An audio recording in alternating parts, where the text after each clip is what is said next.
믿음으로 사는 삶 오늘 8번째 시간입니다. 여러분 우리가 일찍이 월요일이면 초등학교 시절 얘기입니다.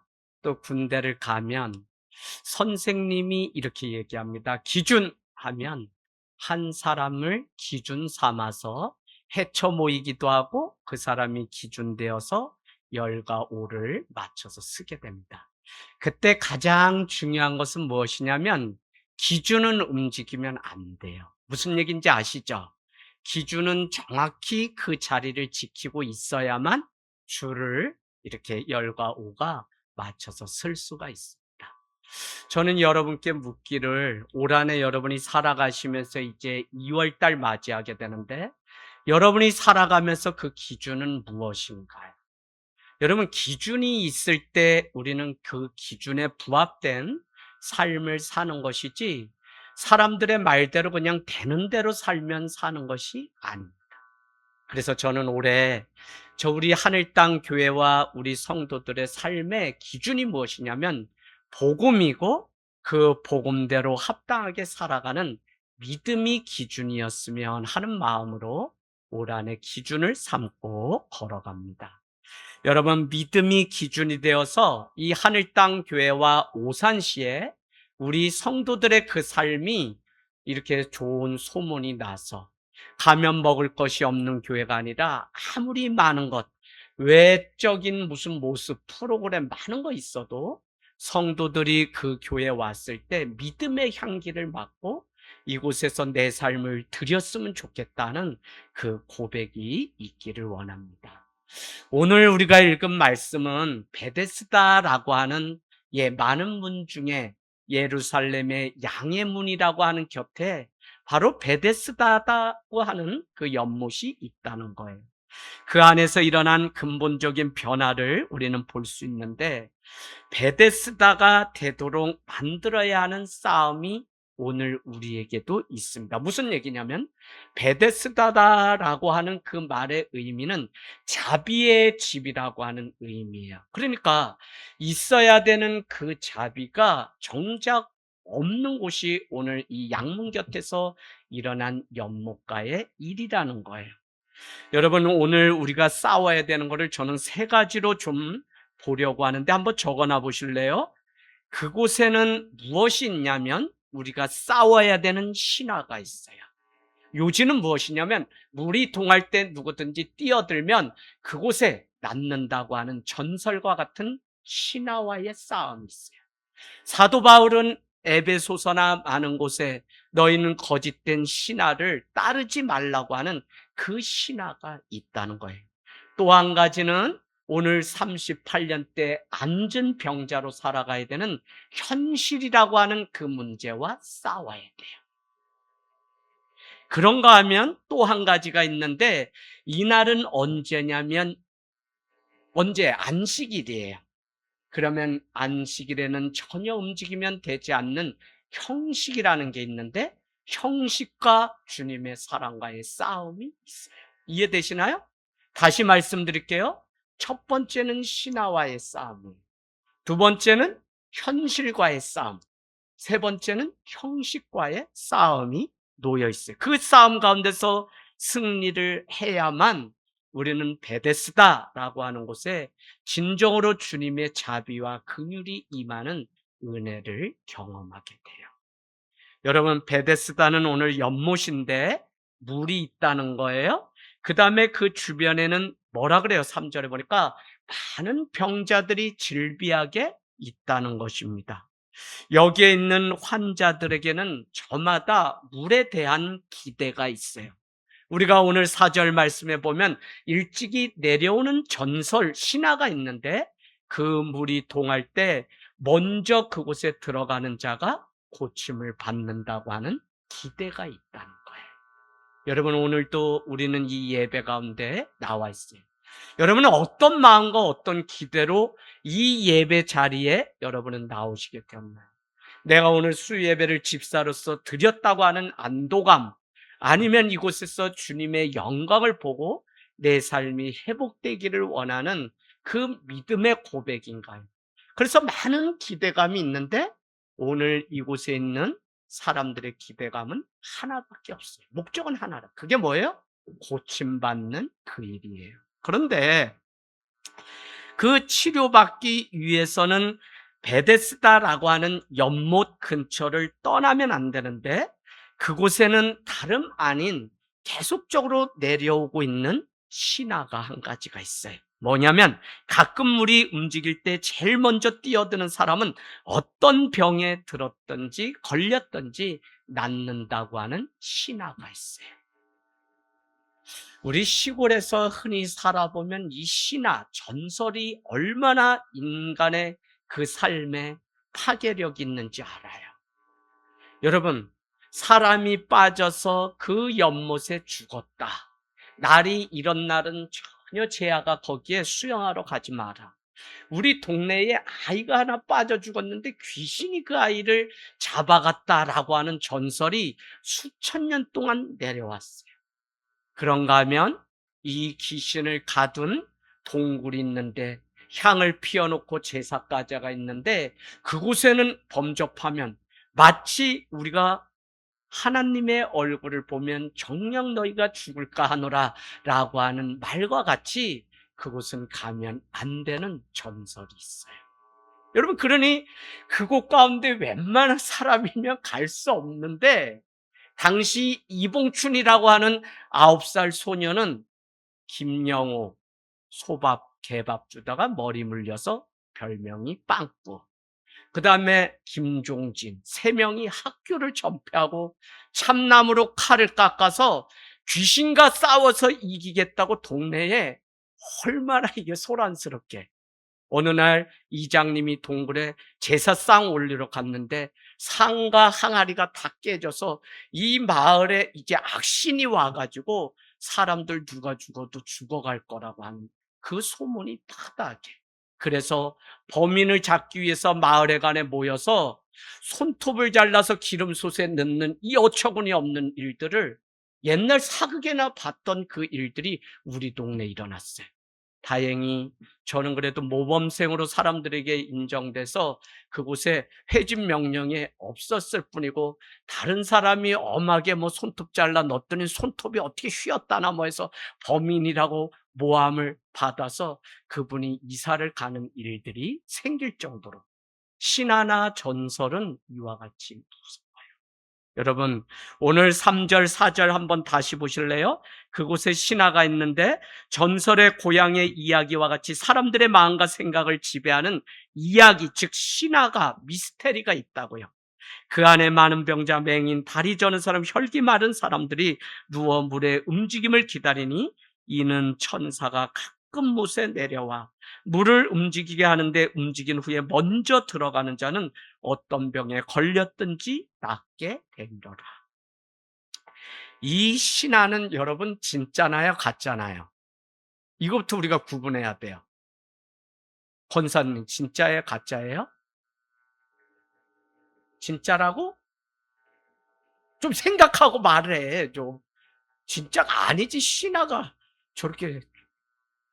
내가 왜 얘기하려고 그러는지 좀 이해하면서 따라와야 되는데, 그냥 진짜로, 여기 있는 게 진짜라고, 그렇게 설교 나가야 되니까, 그래서 오해한 걸로 합시다. 예, 여기 말씀에 진짜 있어요. 그런데 신화는 가짜지. 무슨 얘기냐면 내려오는 소문이거나 미신이라고요. 베데스다의 자비의 집에 모여서 있는 이들에게 이 신화는 어떤 작용을 하냐면 잔인함을 가중시켜요. 무슨 얘기냐면, 많은 환자들이 전설대로 경쟁적으로 그곳에 모여서 물이 움직일 때에 뛰어들어야 되기 때문에 늘 긴장하게 돼요. 다른 사람은 동지가 아니라, 아픔을 같이 나눌 수 있는 사람이 아니라 먼저 뛰어드는 사람만 고침을 받기 때문에 어떻게 해요? 다 원수고 적대시할 수밖에 없어요. 눈은 어디를 봐야 돼요? 그 물이 움직이나 안 움직이나 그것만 뚫어지라고 바라봐야 돼요. 나의 기회를 박탈당하지 않고 내가 먼저 가기 위해서 긴장하고 다른 사람을 원수로 생각해요. 그러니 물이 움직이는 것 자체가 뭐냐면 경쟁이라고요. 정말 들어가야 하는 사람은 절대로 들어가지 못하죠. 무슨 얘기냐면 오늘 안진병자로 38년 있었다면 이 사람보다 처참한 인생이 없죠. 그러면 이 사람이 먼저 들어가야 되는데 결국 이 사람은 들어가지 못한 채 다른 사람이 들어가요. 그러니까 여러분, 이 베데스다 연못은 자비의 집이 아니라 먼저 불쌍한 사연을 가지고 있는 사람이 고침받아야 되는데 그렇지 못한 오히려 소외를 당하는 곳이라고요. 우리가 살아가는 세상이 바로 이게요. 그래서 믿음으로 살지 않으면 수도 없는 내가 만들었든지 누가 주었든지 직장에서 내려오든지 아니면 경쟁을 부추기는 많은 이야기 때문에 우리는 그 신화에 빠져서 자기를 괴롭히고 하루도 쉼을 얻지 못하고 안식이 없는 삶을 살아요. 가령 예를 들면 아들아 너 그렇게 살면 세상이 너 코를 베간다. 너 그렇게 살면 세상에서 경쟁에 밀린다. 너 그렇게 살면 뭐가 망한다. 이런 이야기들을 우리가 수도 없이 경쟁적인 이야기를 신화처럼 진실처럼 믿고선 그렇게 살아간다. 근데 여러분 우리도 그랬잖아요. 다 대학 가야 사는 것도 아니었고 다 무슨 인류대학 가야지 사는 것도 아니고 그냥 사는 대로 다 사는데 우리는 마치 1등을 하지 못하면 그냥 자비와 하나님의 은혜를 받지 못하는 것처럼 그렇게 살아갔어요. 오늘 전쟁 가운데 예수님이 찾아왔다는 거예요. 여러분 우리가 예배하기 전까지 우리는 이런 세상 가운데 살아왔어요. 우리가 예배에 나온다는 것은 왜 중요하냐면 세상의 신화가 만들어 놓은 그 질서나 방식이 아니라 새로운 질서와 방식으로 우리가 살겠다고 고백한 사람들이 참된 예배를 드리는 거예요. 그래서 와서 앉아 있는 게 아니라 우리가 이 말씀을 통해서 예배를 통해서 어떻게 그러면 나는 하나님의 창조 질서 가운데 들어가야 하는지를 고민해야 돼요. 하나님은 창세기 1장 올해 새해가 시작되면서 큐티 본문으로 우리가 지금 묵상하고 있는데 첫째, 둘째 해서 엿새 동안 그 창조한 일들이 다 하나님의 계획 가운데 섭리 가운데 있어요. 그러고 보니 우리 인생에 흑암이 찾아오고 공허가 찾아오고 어려움이 찾아오는 그 많은 이유는 다른 것이 아니라 질서가 다 깨져서 그래요. 그 질서는 다른 게 아니라 하나님의 질서가 우리 가운데 내 인생 가운데 운행해야 되는데 이 질서가 다 깨지게 되고 세상의 질서가 내 인생을 지배하게 되면서 우리의 인생이 어려움이 와요. 그래서 여러분께 그렇게 말씀드렸습니다. 내 인생에 흑암이 찾아오면 다른 것 보지 말고 하나님의 질서 속으로 우리가 들어가는 삶을 살아요. 내 인생에 기쁨이 없고 내 인생에 그냥 매일 허무함이 공허가 찾아온다면 우리는 하나님의 질서 속으로 들어갈 때 온전한 회복이 있어요. 여러분 오늘 우리는 누군가보다 더 나아야 되고 누군가를 뛰어넘어야 되고 누군가보다 더 스펙을 준비해야 되는 세상의 질서 가운데 살다가 예배함으로 그것이 진짜 질서가 아니라 하나님의 나라가 움직이는 그 질서는 다른 데 있다는 그 사실을 고백하는 사람이 예배하는 것이다. 그래서 교회는 정말 세상의 질서 방식이 교회에 들어오지 않도록 하는 그 교회가 거룩한 교회예요.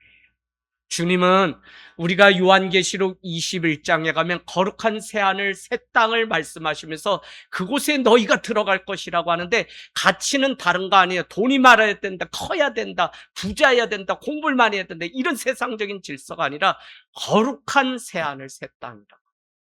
그래서 여러분 이 교회가 하나님의 거룩한 옷을 입고 살아갈 때 그 젊은이를 그 청년을 사용하시고 하나님이 그 인생을 들어서 그 교회를 들어서 사용하는 시대지 이거는 영원 불변한 하나님의 법칙이에요. 그런데 우리는 여전히 세상의 그 스펙, 세상의 그 질서를 따라 살아가려고 몸부림치니까 마치 톱니바퀴가 맞아서 하나님의 창조 질서대로 돌아가야 되는데 하나님이 이 질서를 주는데 우리는 어긋난 질서로 서로 맞물려서 살아가니 내 인생도 피곤하고 내 인생이 회복이 전혀 없는 거예요. 그래서 여러분 늘 하나님의 그 창조 질서 속에 우리의 인생을 맡기는 그 삶이 되기를 주님의 이름으로 축복합니다. 여러분, 이게 되지 않으면 마치 우리의 예배라고 하는 것은 쇼핑을 하고 가는 예배같이 되고 말아요. 저는 우리가 그냥 예배하는 게 아니라 하늘의 가치를 선포하고 타협할 수 없는 그 믿음을, 이 마지막 때 많은 교회가 있고 우리가 마지막 때를 살아간다고 하는데 이건 빈말이 아니라 정말 하나님의 그 질서를 따라 이 하늘 땅 교회가 걸어감으로 세상 가운데 대한 공동체가 되고, 오히려 세상이 걸어가는 방식에 대해서 대항하는 공동체가, 그게 깨어있는 교회고 거룩한 교회지. 그냥 세상에 그 질서 가지고 교회 와서도 적당히. 그래서 여러분, 이 입구에 필립 얀시의 글 중에 교회는 높은 자가 낮아져야 들어오는 곳이 교회이며 교회는 낮은 자가 들어와 높아지는 곳이다. 이게 회복이에요. 근데 여러분, 이 원리를 모르면 세상에서 대통령이 교회 와서도 대통령 하려고 하는 이 어처구니 없는 일들 때문에 교회가 점점 부패하고 썩고 세상 가운데 아무 영향력도 드러내지 못하는 일들이 돼요. 사랑하는 여기에 젊은이들 있어요. 여러분, 오늘 이 시간 하나님께 드린 거, 이거 아까운 시간이 아니라 여러분이 거룩한 옷으로 다시 입는 이 믿음의 이 시간을 통해서 하나님이 여러분의 인생을, 또 우리의 인생을 분명히 사용하실 줄로 믿습니다. 저는 하늘 땅 교회가 이 가치 싸움, 이 세계관의 싸움 가운데서, 그래서 말씀으로 우리가 살아가는 이 믿음을 절대 포기하거나 타협하지 않아야 되는 때가 바로 오늘이고, 이제는 더 미룰 때도 없고 물러설 때도 없고 최전방에 선 심정으로 살지 않으면 우리의 믿음조차도 답보할 수 없는 일들이 된다고요. 그래서 여러분, 정말이에요. 올해 2026년 이제 잘 오셨잖아요. 근데 내 믿음이 더 자라서 정말 생명을 살리고 하나님의 생명을 보는 그 믿음의 자리로, 여러분, 하는 척 흉내내지 마세요. 정말 내가 믿음으로 살아가서 그 능력이 어떻게 일하는지를 우리는 날마다 선포해야 돼요. 권사님 오늘 일찍 오셨어요. 아마 내일 그분이 안 오실 수 있어요. 누구냐면 집에 이렇게 봉사오는, 누구라 그래야 되죠? 네, 생활 지원해 주시는 분. 권사님이 얼마나 됐는지 모르지만 이야기를 하던 끝에 교회를 다니냐, 교회 다니다 쉘에 치웠다, 하늘 땅 교회 한 달만 와봐라, 내가 잡지 않겠다. 그래서 상처 입었다고 또 이렇게 하니까 한 번 와서 상처가 회복 안 되면 그럼 내가 안 잡겠다, 이래서 실갱이를 버리다가, 그래서 안 되니까 유튜브를 또 보내줘서 그 유튜브 듣고 구독자가 오늘 한 명 늘어서 아마 권사님이 하셨는지 어쨌거나 한 명이 늘었대요. 무슨 얘기냐면 어느 곳에 있든지 그 영혼을 하나님의 나라의 백성으로 세우려고 몸부림치는 이 믿음이 전도의 문제가 아니에요. 내가 있는 이 믿음을 증거할 때 내가 신자됨을 우리는 증명하면서 살아가요. 그런데 그냥 적당히 세상 따라서 살아가게 되면 나는 그리스도인이라고 하는 증명할 그 타임을 놓치게 돼요. 그래서 여러분, 정말 믿음으로 여러분 올 한해 막 입술로 선포하세요. 뭐 헛방이 아니라 말씀 가지고 우리는 선포하는 거니까, 나았다, 고침받았다, 내가 하나님의 일을 감당하리라 선포하면서 교회가 나가기를 원해요. 이 오산 씨가 다 죽었다고요. 진짜로 거짓말 아니에요. 제가 뭐 우리 교회 났다는 게 아니라 다 죽어가요. 지금 그냥 이 고구마가 썩고 감자가 썩는 것처럼 냄새가 막 진동해요. 그래서 영적으로 여러분이 보시고 우리가 선 이곳을 거룩한 땅으로 만들 때 나도 살고 다 사는 것이지 우리만 그냥 하면 안 돼요. 그래서 여러분이 올해 눈을 크게 열기를 원합니다. 첫 번째, 우리가 그리스도인으로서 싸워야 될 그 첫 번째 뭐라 그랬어요? 신화라 그랬어요. 신화는 여러분 대부분 종교적인 거래예요. 써놓으세요. 종교적 거래예요. 무슨 얘기냐면 신화는 이래요. 너가 이렇게 하면 그가 이렇게 해준다 라고 하는 인과 법칙으로 계속 우리를 설명해요. 종교가 뭐냐면 너가 이렇게 하지 않았기 때문에 하나님이 너를 벌 준 거야 라고 우리를 위협하고 우리 인생을 억압하고 가스라이팅하는 일들이, 그래서 제가 종교가 아니라 복음을 믿어야 됩니다 라고 지난해 강조를 많이 했어요. 여러분, 세상 전설과 소문이 우리에게 늘 엄습해 와요. 사람들은 이것을 구분하지 못하면 평생 거짓된 신하의 인생을 빼앗기게 돼요. 교회에 나오시는 분이신데 제가 몇 년 전에 제주도 가서 그 교회의 지붕을 수리하러 가고 데코타일을 도우러 선교를 갔다고 말씀드렸어요. 그런데 한낮에 고생하는 목회자들을 향해서 그 교회의 집사님이 얼굴이 우울해가지고 그냥 귀신 들린 게 분명한데 막 삿대질을 하면서 원래대로 전에 목사님이 하시려고 뒀던 대로 하지 않으면 나 교회 안 올 거라고 새로 오신 목사님이 이 공사를 하게 되는데 막 삿대질을 하세요. 그 제 마음에 너무 이상해서 목사님 저분 가정에 신방을 가보셨나요? 했더니 목사님이 가려고 하면 못 오게 한다는 거예요. 목사님 오늘 우리 목사 5시 그 가정 어딘지 주소 가지고 한번 갑시다. 그래 갔어요. 집사님 했더니 나오시는데 너무 놀래요. 마치 귀신이 하나님 앞에 놀래듯 놀래요. 그래서 문을 열고 들어갔어요. 그랬더니 이분이 뒷걸음질 치면서 손으로 왜 오셨냐고 막 그래요. 목회자가 와서 기도해야 하고 막 이렇게 기뻐해야 되는데 그렇지가 않아요. 그래서 집사님 들어가서 기도합시다 라고 제가 얘기했더니 문을 막 못 열게요. 그래도 문을 열고 들어갔더니 안방에 안막이 탁 쳐져 있는데 커튼을 열자마자 조상 대대로 바다신을 섬기는 우상이 그 방에 있어요. 우리가 저게 무엇이냐라고 저걸 막 때려 부셔야 된다고 했더니 바다에 갔던 남편도 죽고 할아버지도 죽고 다 죽어서 예수는 예수고 가정 안에 우상을 섬기고 있는 것을 저희가 보았어요. 그래서 바다에 나갈 때면 저기에 열을 이고 물을 뜨고 정한 수를 올려야만 남편이 살고 아들이 산다고 하는 거짓된 신화에 빠져서 그렇게 살아가고 있는 모습을 보았다. 여러분, 이 이야기는 무슨 금송아지를 하나 놓았다 그런 이야기가 아니라 사실 우리도 이 땅 가운데 살아가면서 우리의 생각과 집념과 내려오는 전설대로 이와 같이 그냥 우리가 만들어 놓은 신화가 얼마나 많죠. 그래서 신화를 따를 것인지 믿음, 말씀을 따를 것인지 우리가 날마다 이 영적인 싸움을 하지 않으면 우리가 아무리 믿고 세상을 살아간다 해도 결국 문 밖에 나가게 되면 세상이 주는 질서, 그 신화로 우리의 인생을 빼앗기게 돼요. 여러분 이해되시죠? 잠깐만 우리의 삶을 한번 생각해 보세요. 정말 우리의 삶이 그럴 때가 얼마나 많은지 몰라요. 그래서 예배는 하나님을 가장 가치 있는 분으로 모셔드리는 믿음의 일이며 더 이상 세상과 거래하지 않겠다고 하는 종식 선언이 바로 예배라고요.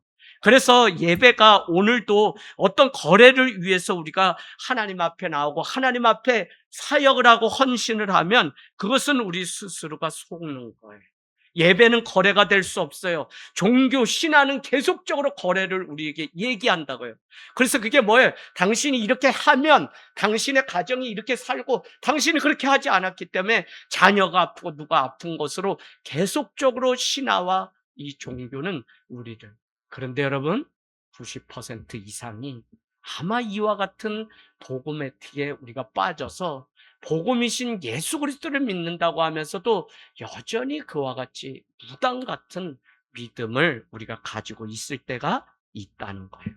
참된 예배는 뭐냐면 내가 어떤 이득을 얻고 그런 문제가 아니라 정말 예수님 그 자체를 우리는 존귀한 분으로 여기는 그 믿음 때문에 오늘 예배를 드려야지 우리가 무슨 친밀감 때문에 또 아니면 어떤 이득을 얻기 때문에 아니면 내가 이 예배를 드리고 오면 막 카타르시스 이 기쁨이 내 안에 뭔가 내 만족감이 있기 때문에 이런 것도 다 아니라고요. 그래서 우리는 나는 어떤 예배자인지 여러분 예배는 나 자신을 드리는 일인데 예배를 드리면 무엇을 얻는 거래가 아니죠. 아무것도 얻는 것이 없어도 나 자신이 드려지는 그것만으로도 기뻐할 수 있는 것이 예배입니다. 이것이 정리되지 않으면 우리는 자꾸 스스로 속게 되는데 자신을 향한 보상이 이루어지지 않을 때 우리가 참된 예배를 드리지 않으면 그 사람은 분노하게 돼 있어요.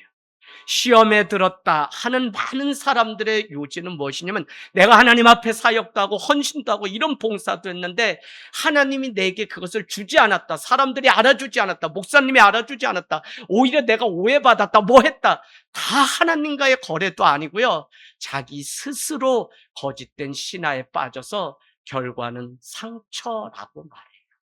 여러분, 이런 사람들이 대한민국에 수도 없이, 정말 권사님이 말씀드렸던 것처럼 하늘 땅 교회는 어떤 모양으로 오든지 다 회복돼서 하나님 앞에 살아요 라고 하셨다는데, 제가 한 거나 하늘 땅 교회가 한 게 아니라 정말 예배자가 되고 복음 가운데 우리가 살아가게 되면 우리 안에 거래의 문제가 아니라 복음이 치유하시는 그 능력을 경험하게 돼요.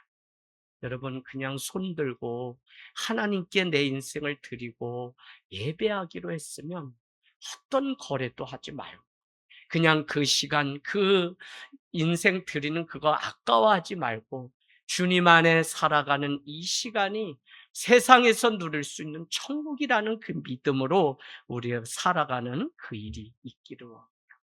때로는 이런 거 있죠. 설교도 종교적 거래를 할 수가 있어요. 내가 설교했더니 교인들이 은혜 받고 목사님 나았습니다. 고침 받았습니다. 목사님. 아니요. 저는 그냥 하나님의 말씀이기 때문에 전하는 것으로 좋게 해야지. 그것이 되지 않는 헌신은 다 신화에 속아서 넘어가는 거예요. 교회에서 헌신하고 봉사하고 하늘 땅 교회는 그냥 자기를 드러내지 않고 하는 일들이 헌신돼서 떡하고 뭐하고 특별히 광고하지 않아도 열심히 내서 다 하시니까 저는 그만큼 잘했구나, 감사하구나라고 생각하며 살지만, 일반 교회는 이 꽃 하나조차도 누가 했는지, 뭐 이거 뭐 누가 청소하고 갔는지 말하지 않으면 알아주지 않는다고 다 시험에 들어요. 제가 있으나 없으나 여러분이 헌신하고 그 자리 지켰던 그 일이 얼마나 제 귀에 들리면 하늘 땅 교회는 그래도 이만큼 자랐구나라고 하는 그 기쁨이 있어요. 그건 다른 거 아니에요. 저도 아니고 이경 목사님도 아니고 하나님을 본 성도들이 그 자리에 모여서 그냥 예배했다는 그것만으로도 하나님 앞에 감사하다고요. 여러분, 여호와 하나님이 나의 주인이시기에 그분의 얼굴을 구하는 예배, 그 사람만이 마지막 때 예배자로 남을 것이 분명합니다. 교회가 아무것도 없어도 예수님 그분을 높여드리기 위한 예배라면 저는 그것만으로도 충분하다는 생각이 들어요. 우리의 헌신도 거래가 될 수 있는데 그 함정을 빠지지 않기 위해서는 어떤 일을 할 때마다 먼저 내 마음을 살피고 이 마음이 주님께 드리는 헌신과 봉사인지 아니면 이 마음이 정말 내 이름을 위해서 하는 것인지 우리는 늘 살필 수 있는 점검. 그래서 신앙은 하나님을 믿지만 하나님 앞에 선 내 마음을 성찰하고 내가 누구인지 내가 어떤 사람인지를 보는 일은 더 중요한 때에 놓여 있어요. 여러분, 오늘 우리가 두 번째 싸워야 될 것이 있는데 그것은 현실과의 싸움입니다. 38년 된 병자보다 더 기구한 인생이 어디 있어요? 여러분, 여기는 맹인도 있고 여기는 전은자도 있고 많은 병자들의 이름들이 열거되어 있어요. 그러나 그 많은 병자들 중에 38년이라고 하는 유일한 숫자를 언급했다면 이 사람보다 복음, 하나님이 아니면 인생의 자유함과 치유함을 얻을 수 있는 사람이 없기 때문에 유독 이 한 사람에 대한 이야기를 말씀하고 있다고요. 여러분은 오늘 현실은 이와 같이 비참한데, 그렇다면 오늘 이 사람이 결국 고침받게 되는데, 신하가 무리동할 때 그가 움직였기 때문에 고침받았냐? 우리는 아닌 것을 다 알고 있습니다. 예수님이 찾아오셔서 너가 정말 낫고자 하느냐라고 물으시게 되죠. 6절에. 그랬더니 그는 7절에 영적 무기력증에 빠져서 낫고자 합니다라고 하는 믿음의 고백을 드린 게 아니라 이렇게 얘기해. 7절에 보세요. 뭐라고요? 물이 움직일 때 동할 때 아무도 나를 들어서 물에 던져주지 않았습니다. 원망이 가득해요. 그럼에도 불구하고 8절은 주님이 뭐라고 말씀하십니까? 그냥 내 자리를 들고 일어나 걸으라 하니 그가 고침받고 걷기 시작했는데 그날은 안식일이었다라고 말씀하고 있어요. 여러분, 현실은 그가 38년째 그 자리에 정말 인생의 의지도 다 무너져서 아무것도 없는 채 그렇게 살아가는 자예요. 그러나 말씀을 믿는 믿음이 그 삶의 고백이 될 때 우리 인생이 바뀌고 오늘 이 사람 안에 변화가 일어났어요. 그래서 여러분, 세상을 움직이는 게 뭐라 그랬어요? 팩트, 이게 사실이냐 아니냐로 사람들은 살아가려고 한다고. 그래서 정보를 얻고 지식을 얻으려고 하는데, 여러분께 몇 주 전에 이런 말씀 드렸습니다. 사실은 그 사실이 세상을 움직이는 게 아니라 믿음이 그 사실, 현상을 어떻게 해석하느냐를 믿음의 문제예요. 그래서 믿음으로 사는 거지 세상은 그냥 사실로, 팩트로 움직이는 시대가 아니라고 여러분께 말씀을 드렸어요. 여러분, 다른 것이 아니라 오늘 힘들고 어려워 주의 말씀을 붙잡은 그 인생이 살아가는 것이고, 오늘 그 말씀이 아무 이해가 되지 않고 사람의 말로는 황당한 이야기야. 에바다.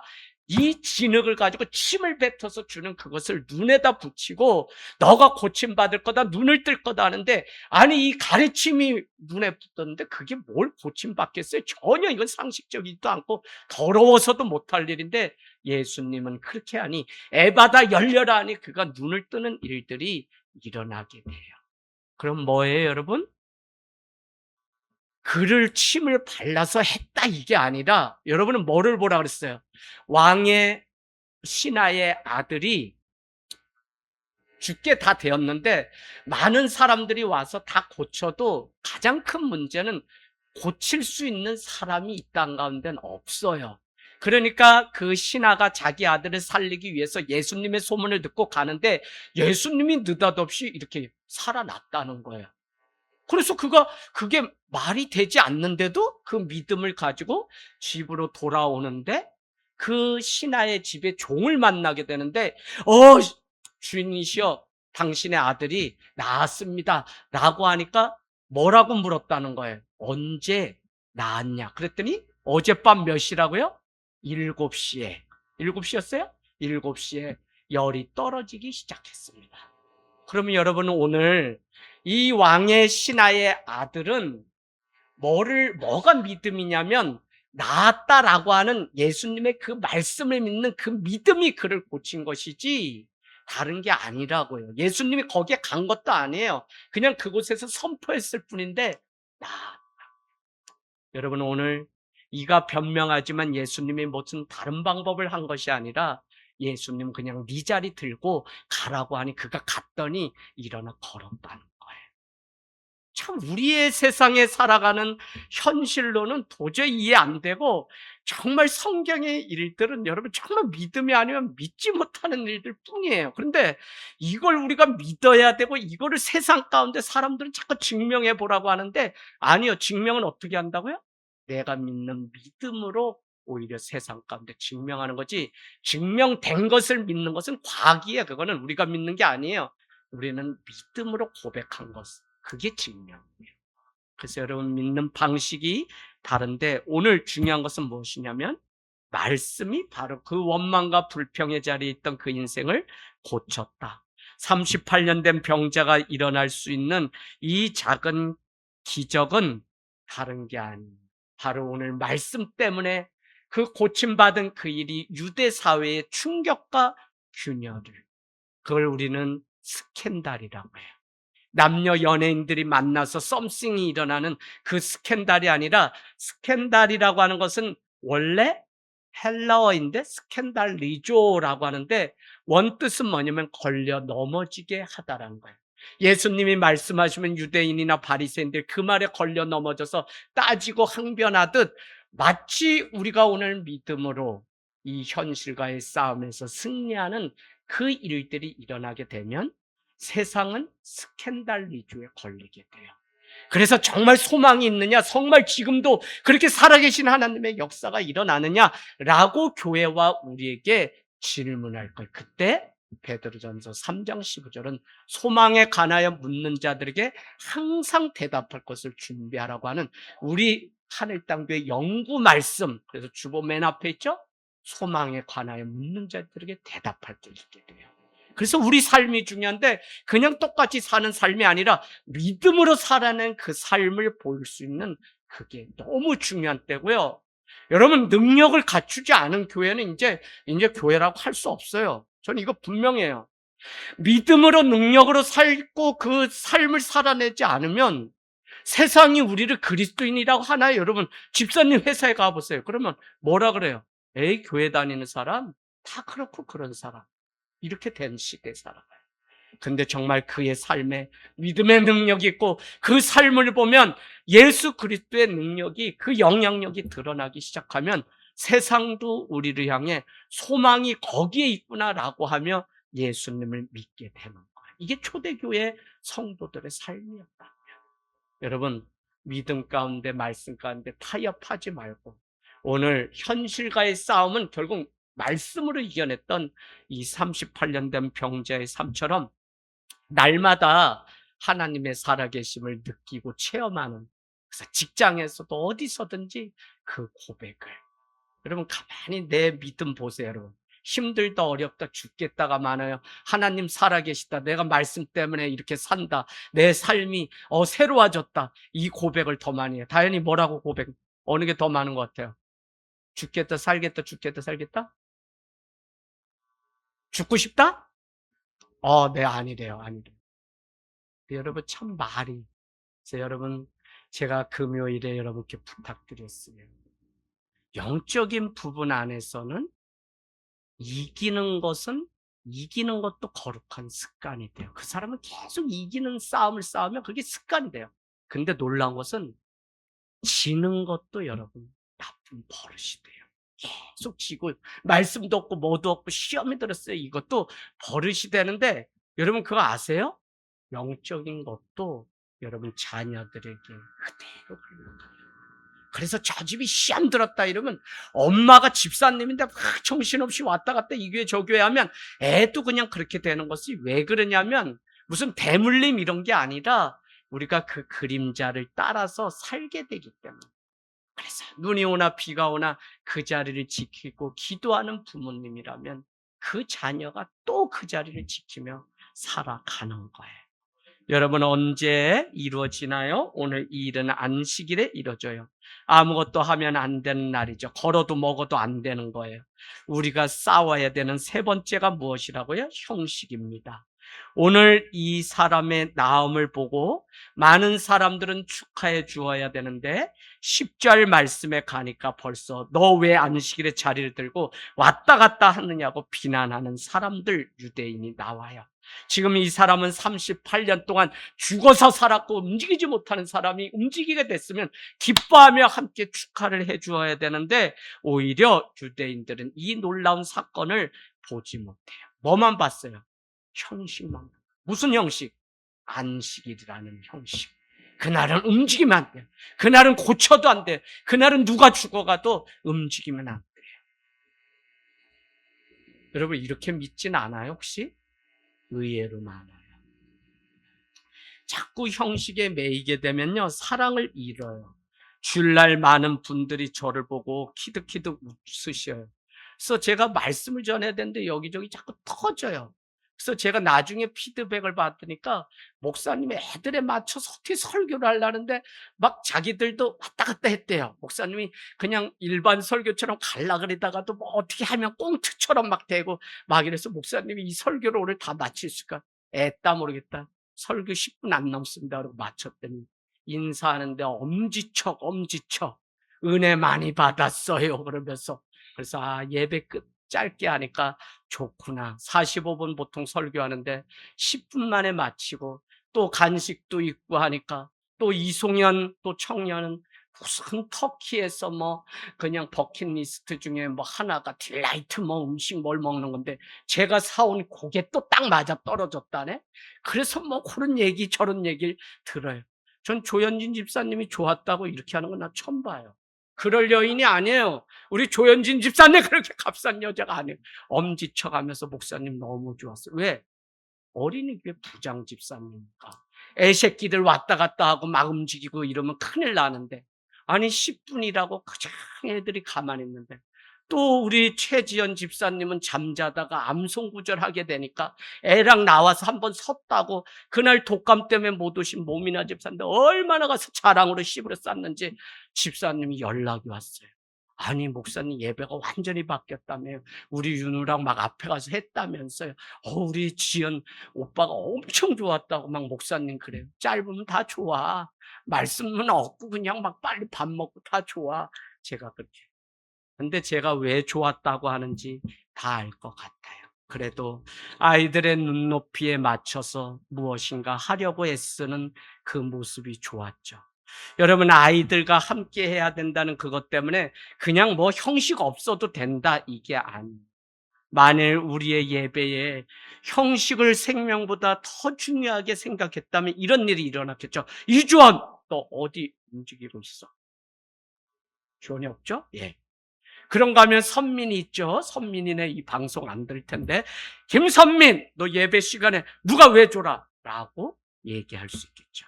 오늘 유대인들은 너 안식인데 어디를 움직이냐고 비난하고 비판했다는 거예요. 여러분, 우리 안에 이런 전쟁이 늘 있어요. 뭐냐면 핵심을 보고 그 이면을 봐야 되는데, 내가 생각하는 형식과 기준과 방식대로 돌아가지 않으면 못 견디는 우리의 모습이 때가 있다고요. 그래서 오늘 사람이 눈을 뜨고 변화되는 작은 믿음, 그것 가지고 우리가 다시 도전하려고 하는, 주님 앞에 나온 그것을 용기로 여겨주고 칭찬해 주어야 되는데 오히려 믿음이 없다고 취급해 버릴 때가 있다고요.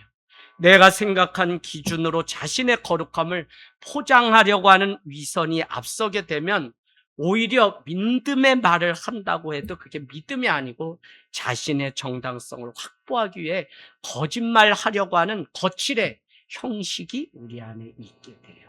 여러분. 그래서 오늘 우리가 아까 같이 싸워야 되는 그것 중에 하나가 형식의 문제예요.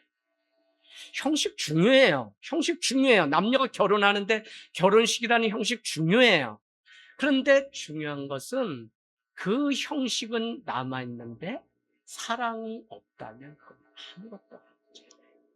남녀가 결혼해요. 그래서 집도 준비해, 다 준비해요. 근데 정작 둘은 사랑해서 이 다툼이 계속된다면 이건 문제. 똑같아요. 예배 우리가 자유하게 다 드려야 돼요. 그러나 우리 교회 예배 안에는 분명한 순서의 형식이 있어요. 그래서 형식 무시하는 게 아니에요. 그런데 이 형식 때문에 그냥 차렷하고 움직이지 말아야 된다는 이 형식 때문에 우리를 얽어매고 우리의 영혼을 죽인다는, 마치 오늘 38년 된 병자가 고침받았는데 그의 자유함을 이 유대인들은 또다시 죽이려고 하는 이 어처구니함. 그래서 여러분, 형식에 우리가 빠지게 되잖아요. 그러면 사람을 죽이게 돼요. 제가 뭐 우리 아들이랑 여기 있는데 무슨 뭐 잘하는 그런 아빠는 아니지만 친구같이 그래도 대하려고 하는데, 벌써 개척해서 몇 년 안 된 오래된 일이에요. 큰아들 용아가 아빠 핸드폰을 가지고 016 당시에 어떻게 만지다가 이제 서울에서 내려와서 개척을 하니 여기저기 까마귀 새끼라는 게 누구예요? 사람이지. 그럼 장로님, 권사님 뭐 이렇게 해서 목사님 뭐 좀 도와주세요 이래야 될 이 사람이 여기에 6천 명 정도가 있었는데, 애가 어떻게 아빠 핸드폰을 가지고 가서 이것저것 하다가 뭔 일이 생겼냐면 초기화를 눌러버렸어.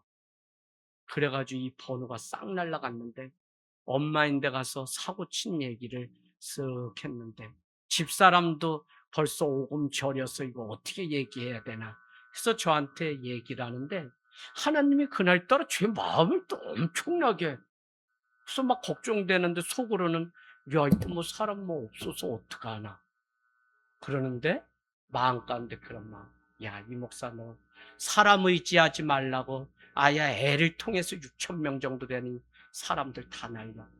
제가 뭐라고 얘기했냐, 용화야 괜찮아 이사가, 아니 그거 뭐 또 다시 전화 오겠지. 그럼 그 사람들 내가 그때그때마다 저장하면 되지 해서 다시 6천 명이 되기까지 15년이 걸렸어요. 근데 다른 이야기가 아니라 아무도 없는데 그냥 형식상 있는 번호가 아니라 정말 목사님 하늘땅길 개척하셨다는데 괜찮나요? 하고 제 안부를 묻는 분들을 다시 사랑을 주시는 분들의 이름들이 여기에 저장되게 되더라고요. 그래서 제 마음 가운데 내가 형식을 중요시하고 형식에 매여 있다면 그날 이 엄청난 이거 개척이제 어떻게 하라고 하고 애를 잡았겠죠. 근데 그날따라 제 마음이 태평양처럼 넓어서 다시 하면 되지 뭐 아들아 이렇게 했더니 애가 얼마나 용서의 은혜를 경험했는지. 우리 용화가 여러분 어리버리해 보여도 저 아이는 이미 용서의 은혜를 몇 번 체험했기 때문에 복음의 은혜가 무엇인지 알아요. 난 그래서 그것 때문에 저 아들은 방황하고 싶어도 여기 오산에서 놀고 방황하는 거지 더 어디 도망도 못 가. 여러분 형식이 그래서 여러분 형식보다 하나님의 사랑이 더 큰 그 마음 그 교회가 되기를 원해요.